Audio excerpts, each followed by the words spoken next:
대한민국의 경우 안타까운 것은 많은 국민들이 선동가들의 거짓 선전 이런 것에 약하단 말이에요. 그걸 검증해가지고 판단하는 과정에 대한 아무런 저게 없기 때문에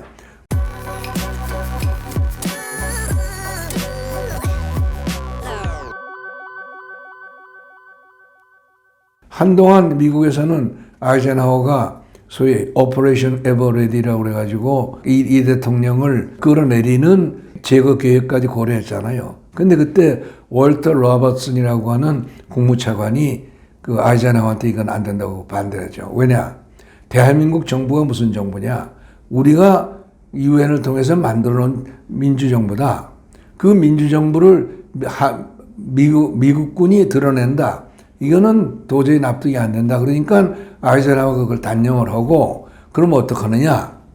이 대통령의 속마음을 읽어서 그 속마음을 응해주는 것이 유일한 방법이다. 뭐냐? 한미상호방위조약이다. 그래서 한미상호방위조약을 그 이제 53년 12월에 체결하잖아요. 그런데 그 한미상호방위조약은 내용은 엉터리야. 만약에 그는 상호가 아니라 한국이 침략을 다시 받았을 때, 당했을 때 그것도 미 의회가 오케이를 해야 미군이 참전하도록 하는 자물쇠가 겹겹이 물려있는 조약이란 말이에요. 그러니까 이 대통령이 그거 가지고는 안 되겠으니까 굉장히 틀죠.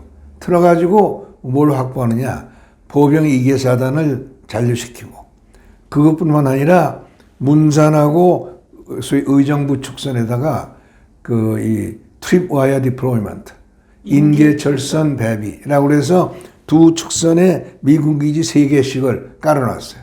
그래가지고 북한군이 다시 서울을 침략할 때 통과하지 않을 수 없는 도로상에서 미군을 격파하지 않고는 할 수 없게 만들어놔가지고 미군이 전상자가 나오면은 미군은 참전하게 될 것이라고 판단했기 때문에 그렇게 해서 해놔서 일단 얼개는 한미동맹체제가 된 거예요.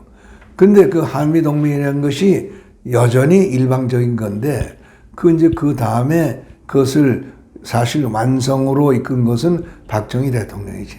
박정희 대통령 때 한미연합사를 만들고 한미연합사라는 것이 이제 그 일종의 파트너십 얼라이언스니까 그 다음에 여러 가지 그때 조건에 따른 상황 개선을 해서 이제는 한미연합작전 체제라는 것이 한미연합작전은 사실은 주식회사 체제거든.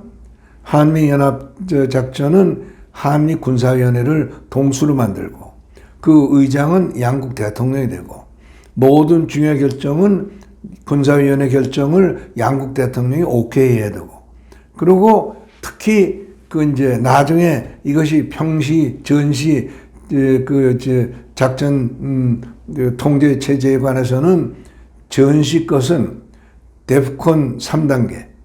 그 데프콘 3단계로 들어가야 이 연합작전 체제를 발동하는 것을 검토하는데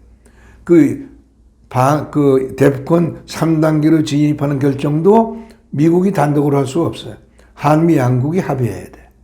그러니까 연합작전 체제라는 것은 양국 대통령이 최소한도 거부권을 가지고 있기 때문에 양쪽이 다 51%를 가지고 있는 아주 기형적인 주식회사 체제란 말이에요.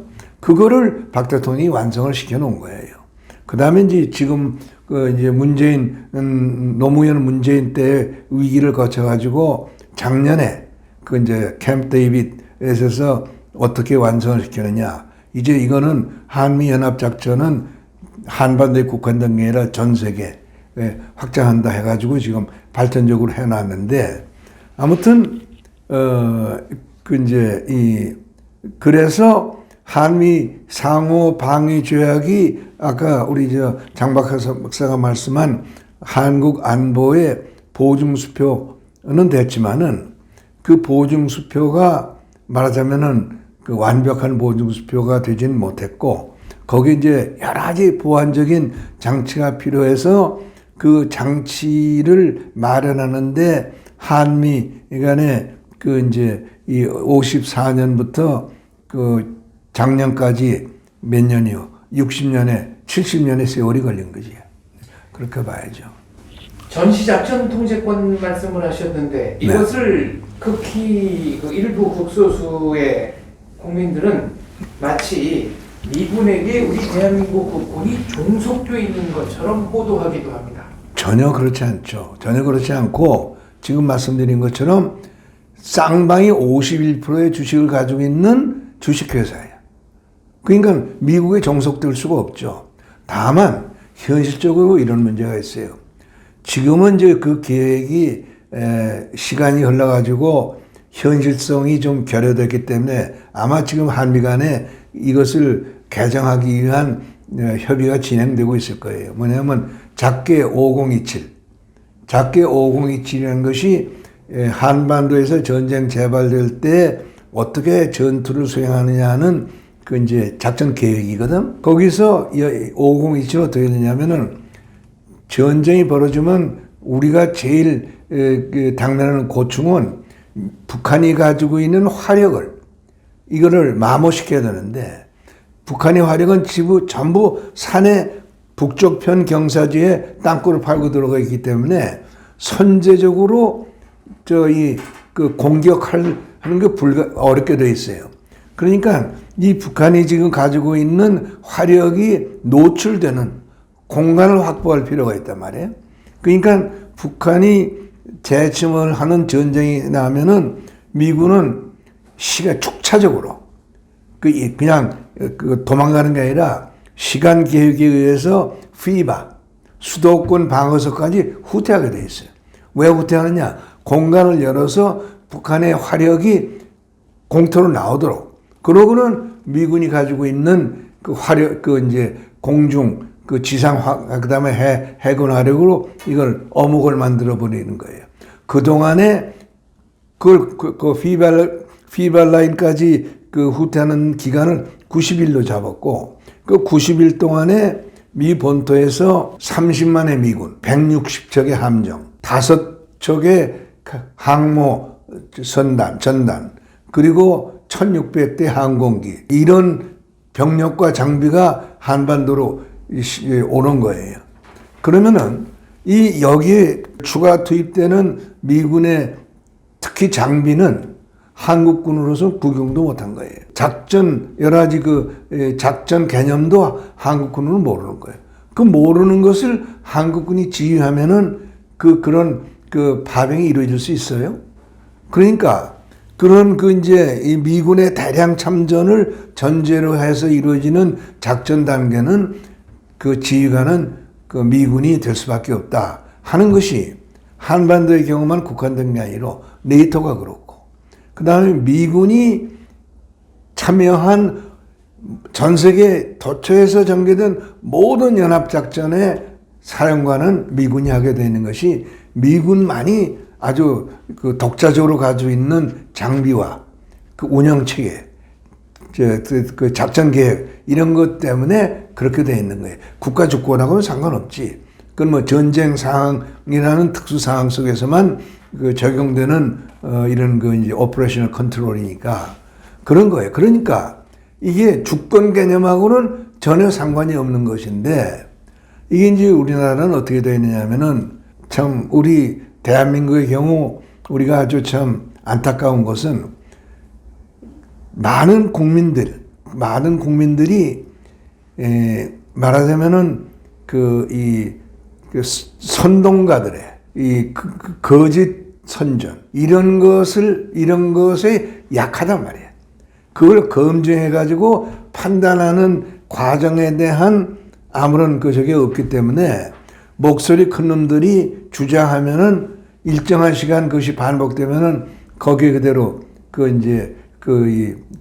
따라가는 그런 정치 문화가 형성돼 있고, 바로 이것을 이용해서 공산주의자들이 아주 장기로 삼는 선전선동, 이런 것을 가지고 이 좌파 세력과 야당 세력이 이제 이 작전 지휘권 문제를 가지고 주장을 하는데, 우리 건국 이후 70여 년사를 보면은 정권을 장악했던 우파 정권이 이 선전선동이라는 쪽을 아주 경시해가지고 전혀 적절한 대응을 못해서 그 마당을 완전히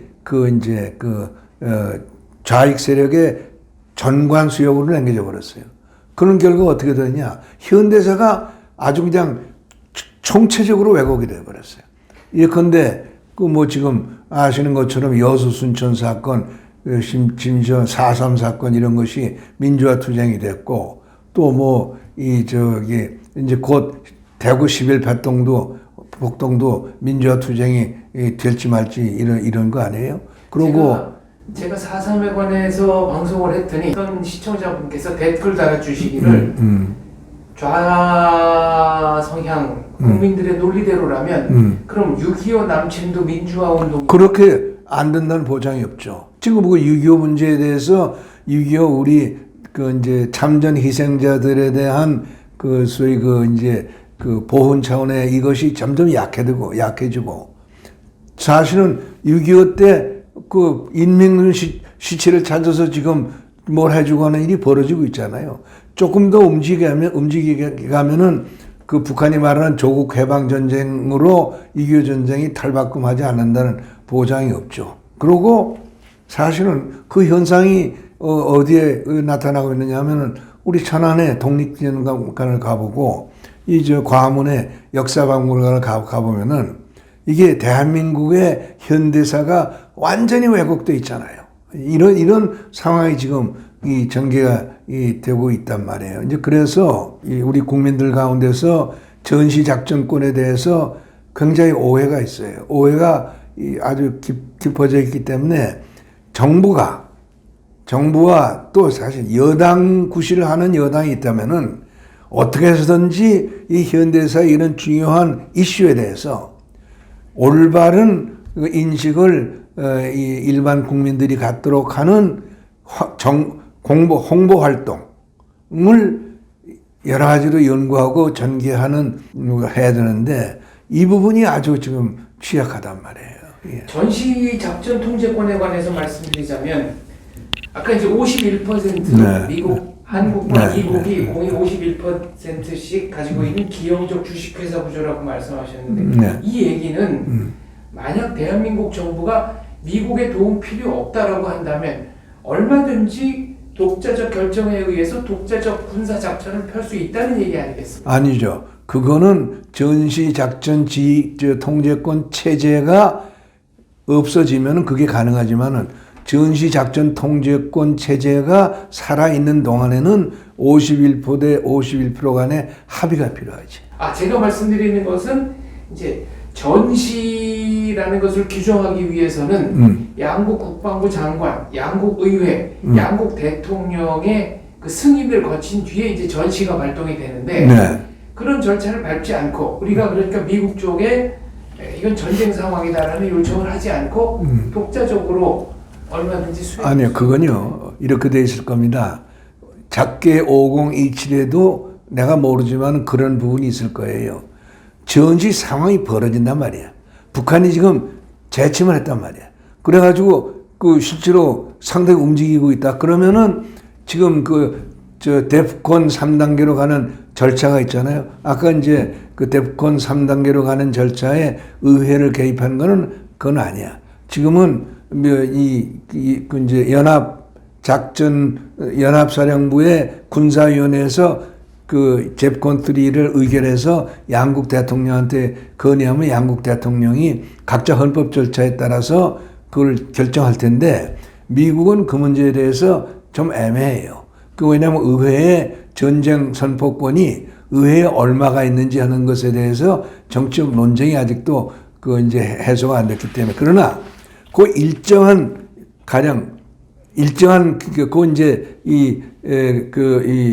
데프콘 3로 들어가는 문제가 결정되는 까지는 하루가 걸릴 수도 있고 일주일이 걸릴 수도 있고 경우에 따라서 보름이 걸릴 수도 있지만은 그동안은 이제 한국군이 독자적으로 움직일 수밖에 없죠. 왜냐하면은 그 연합사령관이 통제권을 행사를 못하니까 아마 실질적으로는 연합사령부가 작동을 하는지 몰라도 작전은 한국군이 독자적으로 수행을 하게 되겠죠.